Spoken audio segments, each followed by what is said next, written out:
America जैसिया ने भी कहा कि फिजावां ते अगर कोई बादशाही कर सकते ने तो पाकिस्तान दे शाहीन कर सकते ने।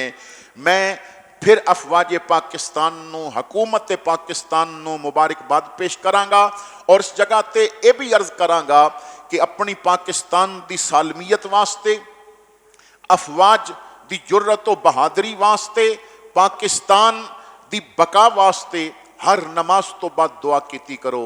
और जिथे अफवाज पाकिस्तान वास्ते, सिपा सालार वास्ते, पाकिस्तान दी सालमियत वास्ते दुआवां करते हो, उत्थे डॉक्टर अब्दुल कदीर खान मरहूम नू अपनी दुआवां विचों भुलाना नहीं।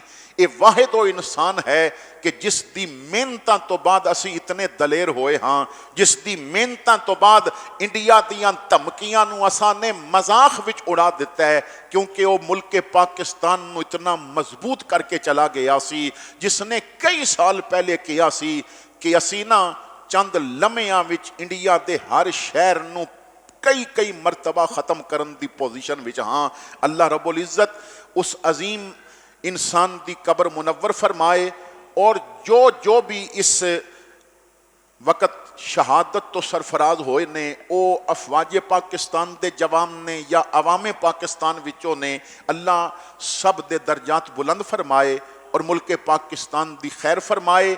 आखिर ते अगली गुफ्तगू शुरू करन तो पहले मैं इजहार यकजहती वास्ते, कल भी असी अपने अफवाज दे नाल सां, अज भी अपनी अफवाज दे नाल हाँ, नारा लगावांगा, आपने जवाब देना और फिर गुफ्तगू नूं अगे लैके चलते हाँ। नारे तकबीर, नारे तकबीर, नारे रिसालत, नारे हैदरी।